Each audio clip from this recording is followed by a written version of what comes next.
Australia's first plug-in hybrid ute. I think it's gorgeous. I fell in love with the design. The white really captures it. First one I was looking at was the GWM Cannon. I'll be buying that. I think it's gaining a lot of track here in Australia. I see a lot more people driving them. I actually drove an Atto 3 as a hire car for the first time maybe 6 months ago. It's really nice to drive. I think it's got quite a good reputation. I like that it's positioned itself to be considered a fleet. So there's got some fleet pricing options, which is actually really exciting. So it becomes an option for consideration. I do know that Tim Cahill co-founded the company, so I know that that's a bit of a fun fact that my family who are Socceroos fan love to trump out. It's got a really good reputation, and the fact that you've got one of the richest men in the world who's invested in BYD, I think, if I'm not too mistaken, Warren Buffett's invested in BYD a long time ago.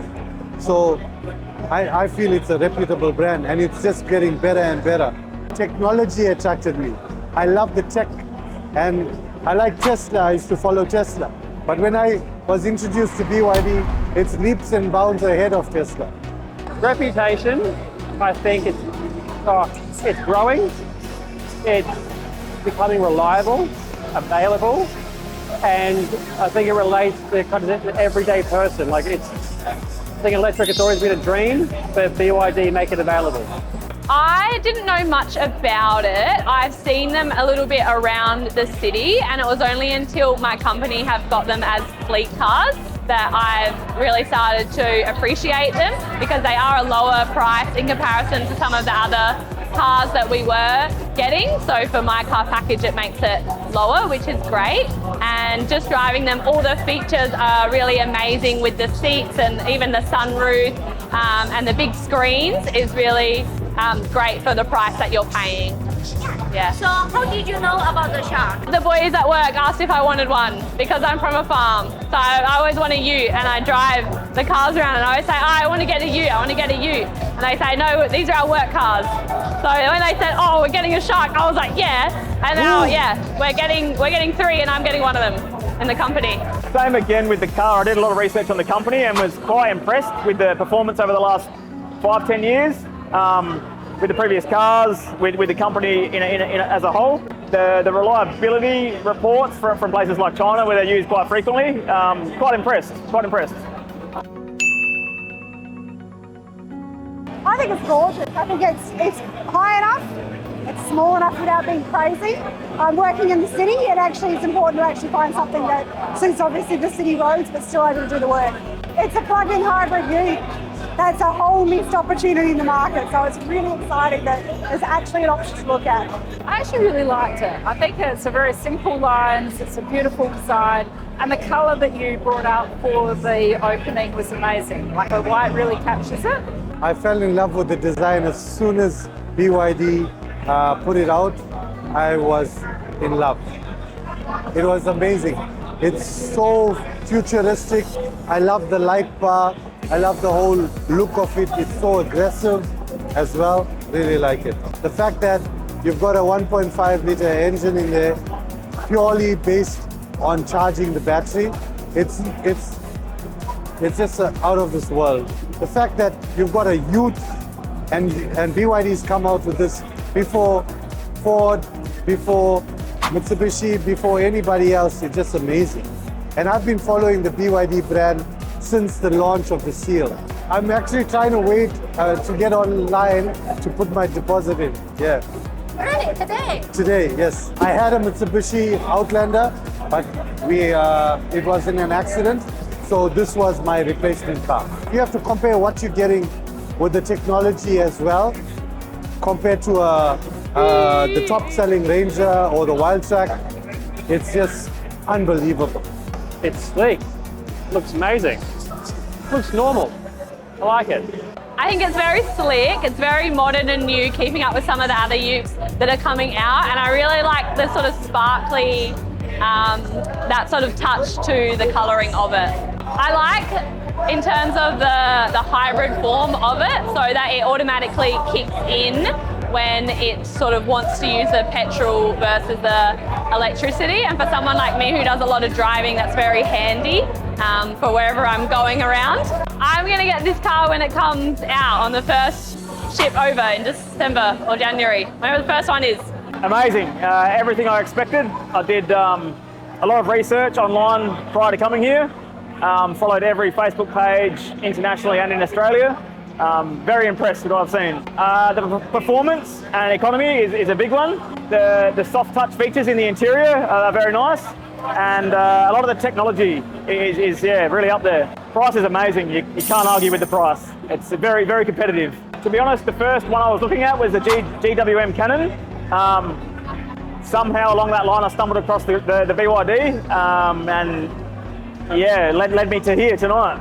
But I really like how there's the power points in the back of the U-tray and in the car. It seems a bit silly, but it's a really good quality of life thing. Not like your Hilux and your Ford Rangers, and they're all a lot more expensive. So when they announced under 60K, that's pretty huge. Yeah, after the event, I'm considering buying a BYD.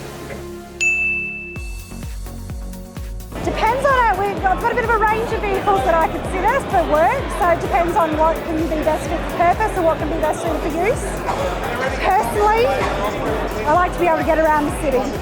That works for me. As long as that works for me, I'm happy to consider a buying option. I drive something completely different. I actually drive a Hyundai Accent. So I actually drive a little hatchback, so I'm actually currently considering a BYD Dolphin as a potential option for a car. So I'm the opposite of the youth, but I look for work. I think the front of the car with the big rating, on the video I thought it was too much, but in real life it actually looks about right. So I don't know, it looks really good. I drive a Jeep and his name is Earl. I drove to Goolwa on Thursday and I followed a car with that logo on the back, and I was so impressed with it. I looked at it, I don't know what that is, but I really like it. And today I've come in a little bit blind. I didn't actually know what I was looking for. I think the space inside. I've got my family inside of there and we're doing road trips, we want to be comfortable. So I think spacious inside, the comfortable aspect is the most important to me. I'm driving a Mitsubishi Triton, diesel, turbo, around the similar price point, and if I had to do it all over again, I'll be buying that. I mean, obviously the quality of the car is really important, but then I am very mindful of cost as well. So probably quality and then cost. And then obviously everything below that with the reliability and how often it's breaking down. And then with electric cars, how far you can go with them. AMG, which is now Chinese owned. My understanding is Polestar, which is Chinese, which is Volvo made. There are a few of them, Japanese few on the market. Toyota, China, I don't know what's Chinese? Toyota's Japanese? Yeah. I have no idea. Okay. I've been looking at the X-Pen. I've been looking at SU7, that's the sedan. I've been looking at Geely. What's your impression about Chinese brand car? I'm so impressed, and I can't wait for them to come over to Australia because like I said to you, I got a Mercedes, but all these companies like Ford, Mercedes, BMW have been robbing the people for so many years, and right now with the Chinese industry and the Chinese cars that are coming in, I feel people are actually going to get value for money.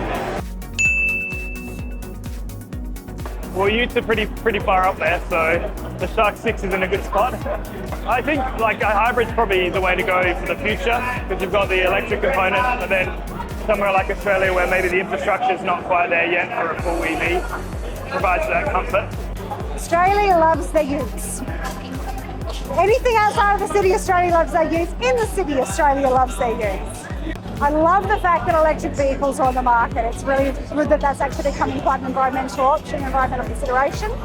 I think hybrid's a really good midpoint that people can actually access nowadays, where it can actually suit some greening. But people who are a little bit hesitant or concerned or have other issues where they can't fully commit, it's a good option too. I think people in Australia, especially South Australia, we've got brands that we've grown up with, and we know that they're quality brands. So you've got your Toyotas, and we own a fleet of Toyotas. When I was looking at all of the cars and trying to pick what I wanted next, this is what a couple of years ago. It was. I did love the Mazda, but again, I was only ever really looking at the ones that everyone knows, the known brands. I didn't think that electric cars were ready for me yet. I have enough trouble remembering to charge my phone. So I know that wasn't my best choice, and that's why I didn't get one last time. I'm not so much convinced on fully electric because of Australia and the Outback and the fact that, you know, the range anxiety that people have. But the fact that with BYD, they're coming out with a plug-in hybrid, it gives you a peace of mind that if you are traveling, you don't have to rely on charging stations and stopping. The Hilux, the Toyota Hilux was the most popular for a very long time, and that's what my family, we have lots of them on the farm. They've been around for years, but then the Ford Ranger has come out to be the most popular, I believe. So definitely the Toyotas and the Fords are up there, but I think the market is definitely opening up. There's lots of different brands coming in, the Cayenne brand, and then the MGs, and then BYD. Like, to me, these are all quite new, and now I'm seeing them everywhere in the city. So if I was in the country, I would prefer like a petrol or a diesel car, just because there's no charging stations out there. Through my work, just because I do so much driving, and I do sometimes drive to the farm, or, you know, I do drive a lot for my gym and my lifestyle, so a hybrid would definitely benefit me. Currently I do enjoy the electric, but I find it sometimes frustrating with the charging stations being full or being broken. Yeah, we get to charge them at work sometimes, but then sometimes I have to spend a lot of my time outside of work charging them, which my time is very precious to me. So that's why I'm really looking forward to getting the hybrid, so I can still utilize that electricity, and it's very low fuel, it sounds like, and I can then, yeah, live up to my lots of driving around lifestyle. I think they're quite affordable, so that's obviously a big thing. I think that a big concern when buying a car for most people would be the price, and then just the designs they're coming out with have been really nice. So I think those two things probably help. I think one that people don't recognise enough is quality, depending on the manufacturer, and price point. I think if you match performance and price, you get a winning formula. I would consider Chinese cars or manufacturers in the future, especially considering what they produce in terms of BYD. I think price is becoming a real relevant feature if the cost of living means that people are trying to find ways to save money. And when there's opportunities to save money and still get the product you want, that's what people are looking for. G'day, my name's Luke Varnes. I'm the General Manager of BYD in South Australia. So the event today has been about the launch of the BYD SHARK 6, Australia's first plug-in hybrid ute, and it has been live streamed across the whole country from Broken Hill in Outback, New South Wales. Why Broken Hill? Broken Hill is a mining town, so it's out in the middle of nowhere. So it's red dust, it's big rocks, it represents Outback Australia. So why Shark 6? We don't have 1 to 5, right? No, we don't, but there will be more Shark models that come out. Yeah. So there may be in the future a Shark 7 or a Shark 8 or a Shark 5, so there will be more variants that come of it. But why we start with 6? You know? I've got no idea. I can't answer that question for you, but they do that so that they can do other variants in the future. So plug-in hybrid, because Australia is so big, Australians suffer a lot of range anxiety with electric vehicles. So with an electric car, you've got a range of 400 or 500 kilometres. But if you drive from Adelaide to Melbourne, it's 750 kilometres. So people have got this idea that they can't drive that distance because they have to stop and charge too many times. And when you've got the plug-in hybrid, it allows you to drive through without having to stop. Yeah, so I think one of the really important ones is the vehicle to load, where people can actually draw power out of the car. So we live a very outdoor lifestyle. So when people want to go away camping or fishing or anything like that, they can actually draw power out of their car to run things like their fridge, you know, their favourite coffee machine, so they can have a coffee while they're camping. So I think that's one of the really important things. And just the overall safety technology in the car, smart cruise control. You know, when you're doing those long drives, the car will really make sure it's doing the right thing for you and keeping you and your family really safe. So the sales have only been open for a couple of hours, and nationally they're already up over 400 orders. But I think that number would have been even more if the website hadn't crashed. So I think we get a better idea of what the sales will look like in a day or two's time once everybody's been able to get on there and order the car. So do they all have to order online? They do, yeah. All of the cars have to be ordered online on the configurator through bydautomotive.com.au. So GWM have got their pickup truck here in Australia. They do have a diesel version of that, and they've also got a hybrid version of that. It will be a direct competitor with BYD, but I think with what we've seen tonight, with the price point that BYD is at and the technology it's got, that the BYD brand will certainly surpass what GWM are doing. Ford Ranger do have a plug-in hybrid coming a little bit later on in the year. That'll be significantly more expensive than the BYD. So it'll be interesting to see how the numbers of that car stack up against the BYD Shark 6. But I think we're going to be a long way in front with that vehicle.